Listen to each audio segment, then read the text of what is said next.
नमस्कार शेतकरी बांधवांनो, कर्जमुक्ती योजनेच्या संदर्भातली एक महत्त्वपूर्ण माहिती समोर आलेली आहे. मित्रांनो, अखेर शेतकऱ्यांना कर्जमुक्ती कधी होणार आणि कोणत्या बँकांकडून घेतलेले पीक कर्ज माफ होणार, सविस्तर माहिती आजच्या व्हिडिओच्या माध्यमातून आता आपण जाणून घेणार आहोत. त्यामुळे हा व्हिडिओ तुम्ही पूर्ण बघा आणि आपल्या माझी माहिती या यूट्यूब चॅनलला तुम्ही सबस्क्राईब करा. तर चला ही सविस्तर माहिती आपण पुढील प्रमाणे जाणून घेऊयात. मित्रांनो, राज्य शासनाने राज्यातील शेतकऱ्यांसाठी पुण्यश्लोक अहिल्यादेवी होळकर शेतकरी कर्जमुक्ती योजना जाहीर केली असली तरी या योजनेतून अनेक शेतकऱ्यांना वगळण्यात आले आहे. 30 सप्टेंबर 2025 पर्यंत थकीत असलेल्या 2 लाख रुपयांपर्यंतच्या पीक कर्जाला या योजनेअंतर्गत माफी मिळणार आहे. मात्र शासनाने जाहीर केलेल्या नवीन नियमावलीनुसार सर्वच शेतकऱ्यांना हा लाभ मिळणार नाही.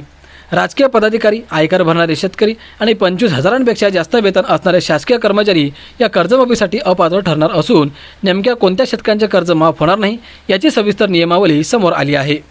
कर्जमाफीसाठी अपात्र ठरणारे शेतकरी कोणते आहेत? तर शासनाच्या नियमावलीनुसार आर्थिकदृष्ट्या सक्षम आणि विशिष्ट पदांवर असलेल्या व्यक्तींना या कर्जमाफीचा लाभ मिळणार नाही.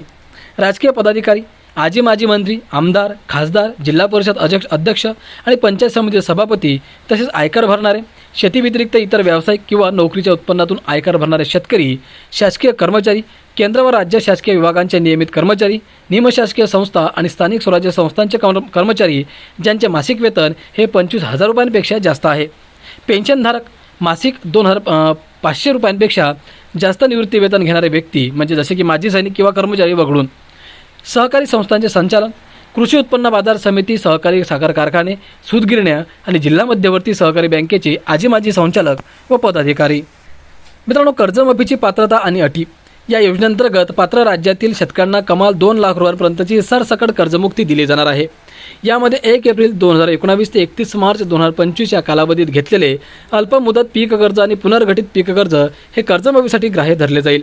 विशेष म्हणजे 30 सप्टेंबर 2025 रोजी बँकेच्या खात्यात थकीत असलेली आणि 31 मार्च 2026 पर्यंत परतफेड न झालेली मुद्दल व व्याजाची रक्कम यामध्ये माफ केली जाईल. ज्या शेतकऱ्यांचे थकबाकी कर्ज 2 लाख रुपयांपेक्षा जास्त आहे त्यांच्यासाठी शासनाने वन टाईम सेटलमेंट योजना आणली असून 2 लाखांवरील अतिरिक्त रक्कम शेतकऱ्याने स्वतः बँकेत भरल्यास त्याला 2 लाख रुपयांच्या कर्जमाफीचा लाभ घेता येईल. तसेच प्रत्यक्ष लाभाची रक्कम बँकेत जमा होईपर्यंत या थकीत पीक कर्जांवर बँकांना कोणतेही व्याज आकारता येणार नाही असे शासनाने स्पष्ट केले आहे. शेतकरी कर्जमाफीची प्रत्यक्ष अंमलबजावणी होईपर्यंत मात्र पात्र शेतकऱ्यांना मोठा दिलासा देणारा निर्णय शासनाने घेतला आहे. त्यानुसार योजनेच्या लाभाची रक्कम प्रत्यक्षात शेतकऱ्यांच्या बँक खात्यात जमा होईपर्यंत त्यांच्या थकीत पीक कर्जावर बँकांना कोणतेही अतिरिक्त व्याज आकारता येणार नाही.